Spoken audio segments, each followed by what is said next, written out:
ఇంట్లో ఉన్న బంగారాన్ని విడిపించి ఆ రోజు ఆన్లైన్ రేటుకే మేము కొంటాం. Sharma gold company. బట్ 3 జనరేషన్లు చూశారు కదా సార్. ఎన్టీఆర్ గారి జనరేషన్ చూశారు, తర్వాత బాలయ్య బాబు గారి జనరేషన్ చూశారు, తర్వాత జూనియర్ ఎన్టీఆర్ గారి జనరేషన్ చూశారు. ఈ 3 జనరేషన్లలో మీకు డిఫరెన్స్ ఏం కనిపించింది? మీరేం నేర్చుకున్నారు ఆ జనరేషన్ నుంచి ఈ జనరేషన్ వరకు? మీరేం నేర్పించారు? ఎన్టీఆర్ జనరేషన్లో నేను ఉన్నాను కానీ ఆయనతో చేయలేదు. నాగేశ్వరరావు గారితో చేశాను, నాగేశ్వరరావు గారికి రాశాను.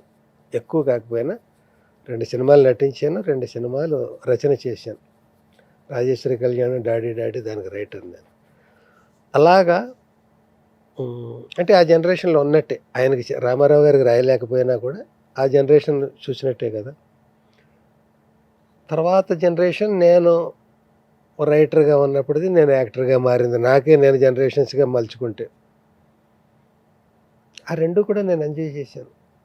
రైటర్గా నాదంటూ ఒక బ్రాండ్ క్రియేట్ చేసుకున్నాను. ఎల్బి శ్రీరామ్ డైలాగ్ ఇలా ఉంటుంది, లేదా ఈ డైలాగ్ ఎల్బి శ్రీరామే రాసి ఉంటాడు అనేది ఆ బ్రాండెడ్ అది చేసుకొని మంచి మంచి హిట్లు ఇచ్చాను, మంచి ఎంజాయ్ చేశాను, అప్రిషియేషన్స్ పొందాను. తర్వాత యాక్టర్గా మరి ఇన్ని డైలాగులు ఎంతమంది ఆర్టిస్టులకి రాస్తున్నాను, నాకు కూడా ఏమైనా రాసుకుంటే నేను ఆర్టిస్ట్గా టర్న్ అవ్వచ్చు కదా అని ఇక్కడ చాలు ఇంకా రైటర్గానే ఎక్కడో అనిపిస్తుంది. చెప్పాను కదా నేను, ఇంకా చాలు నాకు నేనే అనుకుంటాను, ఎవరు అనరు చాలని, నేనే ఒక మలుపు తీసుకోవాలనుకుంటాను. అలా అనుకున్నప్పుడు ఇంకా యాక్టర్గా వెళ్తే ఎలా ఉంటుంది? అసలు సినిమా పరిశ్రమకి ఎవడైనా యాక్టర్గా అవ్వాలనే వస్తాడు. నేను స్టేజ్ మీద నా మీదే రోల్స్ రాసుకుని 15 కాంపిటీషన్స్లో 15 ఏళ్ళు నేను పోటీలకు వెళ్ళి ప్రైజులు కొట్టుకొచ్చిన వాడిని, యాక్టర్గా, డైరెక్టర్గా, రైటర్గా. అంత బ్యాక్గ్రౌండ్ ఉండి ఇక్కడ రైటర్గా వచ్చాను. వచ్చినందుకు 12 ఏళ్ళు నాకు అక్కడ ఇరుక్కుపోయి అరెస్ట్ అయిపోయి ఉన్నాను. అరెస్ట్ అయిపోయాక మళ్ళీ ఒక మలుపు రావాలి. నేను యాక్టర్ కూడా ఉన్నాడు వీళ్ళలో, వాడు పైకి రావాలి అనేది ఇంకోటి రావాలి, ఇంకో లేయర్. అది వచ్చింది. రైటర్గా ఎవరైతే నన్ను ఎంకరేజ్ చేసి అంత మా ఇద్దరు కాంబినేషను ఒక డిఫరెంట్ కాంబినేషన్గా పేరు తెచ్చుకున్నాం, అదే ఈవీవి గారి ద్వారా. ఆయన మొట్టమొదటి నిర్మాతగా తీసిన చాలా బాగుంది. ఆయన డిఫరెంట్గా డైరెక్ట్ చేసిన అమ్మ ఒకటో తారీఖు, ఆ 2 నాకే ఇచ్చి నన్ను పెట్టుకుని చేసినది. ఆ క్రెడిట్ అయిందే, ఆ గొప్ప అయిందే. ఆయన లేకపోతే నేను లేను. అందుకనే ఈవేళకి నేను ఆయన 500 సినిమాలు చేసిన ఆయన గురువుగా భావిస్తాను. అంటే నేను తర్వాత ఆయన దగ్గర నుంచి రైటర్గా వచ్చేసి యాక్టర్ అయ్యాక కూడా నన్ను ఇలాగా అమ్మ ఒకటో తారీఖు చాలా బాగుంది 2 సర్టిఫికెట్లతో వదిలేశాక ఇండస్ట్రీలో ఆయన తీసే మిగతా 40 సినిమాల్లో నాకు వేషాలు ఉన్నాయి కదా. నేను రైటర్గా ఉంటే 5 సినిమాలకే రాశాను ఎంత చేసి. తర్వాత నేను యాక్టర్ కాలేదు అనుకుందాం, మిగతా 40 సినిమాలు నేను ఆయన దగ్గర రాయట్లేదు కనుక నేను ఖాళీయే కదా. అవును. కానీ నేను తీసుకున్న మార్పుని ఆయన ఎంకరేజ్ చేసి అలా ట్రావెల్ చేసి నన్ను తీసుకెళ్ళాడు అట్లా. బట్ ఆ జనరేషన్తో పాటు ఇప్పుడున్న మా జనరేషన్ వాళ్ళు, అల్లు అర్జున్ కానీ, రామ్ చరణ్ కానీ డిఫరెంట్ రోల్స్ చేశారు వాళ్ళతో. నిజంగా ఆ సినిమాలో మీరు ఆ కాల్ లేని వ్యక్తిగా లాస్ట్ అలా పడతారు చూడండి, ఎవడు అబ్బా అసలుకి థియేటర్లో కళ్ళమ్మడి నీళ్ళు కారిపోతాయి. అంటే ఏమవుతుందంటే కామెడీ కూడా వస్తూ, లేకపోతే వేరే జోనర్స్ కూడా వస్తూ, అది కూడా ఉంటే నాకు బాగా హెల్ప్ అయ్యేది. ఇప్పుడు కూడా నేను ఉండేవాడిని, తప్పుకునేవాడిని కాదు. అంటే 30 సినిమాలు చేస్తున్నాం అనుకో ఏటికి, అందులో 20 సినిమాలు కామెడీ లేకపోతే ఇంకో డిఫరెంట్ రోల్స్ చేస్తూ 5-10 ఇలాంటివి వచ్చినా కూడా వెర్సటాలిటీ కింద వస్తుంది అది. కానీ 30-50 సినిమాలు ఇస్తామంటే అదేమవుతుంది, బ్రాండెడ్ అవుతుంది. పలవండరా ఎల్బి శ్రీరామన్ అన్నట్టు అవుతుంది. అది నేనెందుకు ఒప్పుకోవాలి? మీరు బ్రాండ్ వేస్తే నేనెందుకు యాక్సెప్ట్ చేయాలి? ఇది దాన్ని కోపం అంటారా, అలక అంటారా, ఆత్మాభిమానం అంటారా, లేకపోతే కళాకారుడు ఎల్బి శ్రీరామ్ గారికి అలకుందా ఏమన్నా? అలకెందుకు? నాకు ఇంత అన్నం పెట్టి ఇంత గొప్పవాడిని చేసిన ఇండస్ట్రీ మీద అలకేంటి? నాకు నేను ఏమన్నా క్యారెక్టర్ల మీద అలక? క్యారెక్టర్ల మీద అలక. క్యారెక్టర్లు అంటే ఒకసారి ఏమవుతుందంటే కొందరు అడిగేవారు, ఏమో ఇంకా 50 పాత్రలు ఉంటాయి కదా, ఇంకొకటి ఇవ్వండి. జస్ట్ నాకు మా అల్లుడు వెరీ గుడ్లో పాత్రలు అంటే ఒక్క సీన్ ఇవ్వండి. Variety సన్మానాల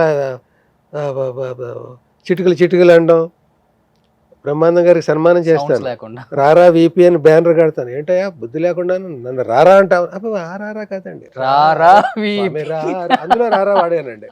okay. మ్యాటర్ ఉన్నాడు, అయ్యో నువ్వు ఇలా అనిపించింది, చిటుకులు అని. ఏంటో ఎవరు రాలేదంటే, మరి ఎలా వస్తారు? మేము 6 గంటల కంటే 3 గంటలకి ఆశగా వచ్చేసారు. చూడండి కుర్చీలు, ఖాళీ కుర్చీలు అని ఇలాగ అన్ని రగ్గుకు బదులు ఏదని, మీరు పెద్ద మనిషి అయ్యారు, చాప మీద కూర్చోం, ఒకటే 2 సీన్లు. మరి ఇప్పటికీ రోజు వేస్తుంటారు అది ఏదో ఛానల్లో. సో ఇవి చేసింది ఈఎల్బి శ్రీరామే కదా.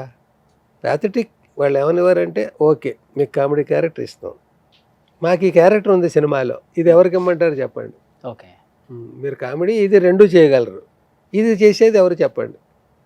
ఇది చేయడానికి ఎవరు లేరని నేనే బలిపశం అని నేను చేస్తున్నాను కదా ప్రతి సినిమాలో. అది ఇది ఇవ్వండి మీరే. ఒక డైరెక్టర్ 2 సినిమాలు, ఒకటి ఇది ఒకటి అది ఇవ్వని పోని.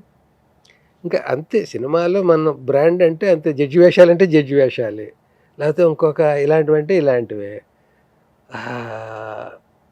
అది ఎవరు అనాదిగా అలాగే బ్రాండెడ్గా అలా చేసేస్తారు కదా, కావాలని చేయరు కదా ఎవరు. ఎల్బి శ్రీరామ్ బ్రాండ్ చేసేయాలరా మన అందరు రండి అని ఒప్పందం అగ్రిమెంట్ చేయరు కదా. అవును. అలా గమ్మున వాళ్ళకి ఆ క్యారెక్టర్ ఉంటుంది. ఎవరు 2 వేషాలు ఇవ్వలేరు, ఒక కామెడీ ఒక సీరియస్. అలాగ బ్రాండ్ అయ్యి వద్దులే, ఇది వాళ్ళ తప్పు కాదు, నా తప్పు కాదు, పరిస్థితి ఇది, మనం తప్పుకుంటే బాగుంటుంది, మన జీవితం హ్యాపీగా ఉంటుందని నేను ఇట్లాగ ఇంకో యాక్టివిటీ పెట్టుకోవాలి కానీ ఇది పెట్టుకున్నాను. అందరికి ఇష్టమైన క్యారెక్టర్స్ చేశారు మీరు వాళ్ళ సినిమాలలో. ఇద్దరిలో మీరు అబ్జర్వ్ చేసిన పాయింట్స్ ఏంటి? యాజ్ యాక్టర్గా, యాజ్ ఏ హ్యూమన్ బీయింగ్గా, తండ్రిని మించిన తనయుడు ఇక్కడ అనిపించిందా, లేకపోతే అల్లు అరవింద్ గారిని మించిన తనయుడు నిలబెట్టుకుంటాడని ఎవరిని చూస్తే అనిపించింది మీకు? వెంటనే టక్కున ఒక్క ఆన్సర్లో చెప్పాలి అంటే. అలాగే ఇప్పుడు నేను రెగ్యులర్ సినిమాల్లో ఉన్నాను అనుకుంటే నేను అన్నీ అవి ఫాలో అవుతుంటే టక్కని చెప్పచ్చు ఏది అడిగినా. మీరు వర్క్ చేసినప్పుడు 4-5 ఏళ్లుగా నేను దూరంగా ఉండి ఎలా దూరంగా ఉన్నానంటే, ఇప్పుడు ఎవరెవరు ఉన్నారో నాకు నిజంగా తెలియదు.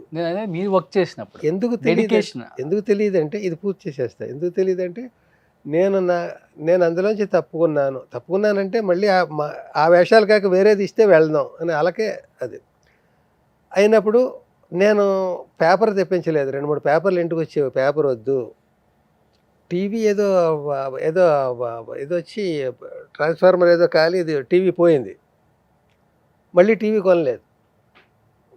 ఇంట్లో టీవీ, నా రూమ్లో టీవీ ఇంకొద్దు అనుకున్నాను. ఎందుకంటే అవి చూస్తున్నప్పుడు రోజు సినిమా వార్తలు దాని మీద దృష్టి వెళ్తుంది. అందులో ఏ సినిమా ఉన్నాయి, ఎవరెవరు ఆర్టిస్టులు, నేను ఉన్నానా లేదా, నేను లేనేంటి, ఇంకా రేట్లు వస్తాయేమో, అసలు ఎందుకు దాని గురించి ఆలోచన ఎందుకు, అలా పీపింగ్లు ఎందుకు, మనం వద్దనుకుని వచ్చినప్పుడు వస్తే డిగ్నిఫైడ్గా బయటికి రా, లేకపోతే ఉండి అక్కడ వ్యావరింగ్గా కన్ఫ్యూజింగ్గా క్లారిటీ లేకుండా ఉండకు. ఒక క్లారిటీ నాకు ముందు నుంచి నాకు నచ్చనిది చెయ్యలేను, నచ్చని చోట ఉండలేను, క్లారిటీగా చేయాలి అది చేసిన. అగ్నిసాక్షిగా పెళ్లి చేసుకున్నాం కదా, నీ కష్టాల్లో సుఖాల్లో తోడుంటాను ఏదో అని చెప్పాం కదా. అదే 31వ తారీఖులో కోర్టు సీన్లో ఈ డైలాగులు ఎక్కడి నుంచి వస్తాయి? మన గడిపిన జీవన విధానాల్లోంచి వస్తాయి. నాతో పాటు దానికి కూడా శిక్ష వేయండి ఎవరు అన్నారు. అది అగ్ని సాక్షిగా ప్రమాణం చేశాను, కష్ట సుఖాల్లో తోడుగా ఉంటానని. ఇన్నాళ్ళకి నాకు జైల్లో ఎంత చోటిచ్చి అన్నం పెడతారు 2 పూట్ల, ఈ సుఖాన్ని దాంతో కలిసి పంచుకునేవాడు అంటే అది గుండెలు పిండేసే ఇది కదా. అది అప్పుడు ఆర్టిఫిషియల్గా వస్తాయి, ఇప్పుడు ఆర్టిఫిషియల్గా వస్తున్నాయి డైలాగ్స్. సుమన్ టీవీలో మీ పర్సనల్ అండ్ బిజినెస్ ప్రమోషన్స్ కోసం కింది నెంబర్కి కాంటాక్ట్ చేయండి.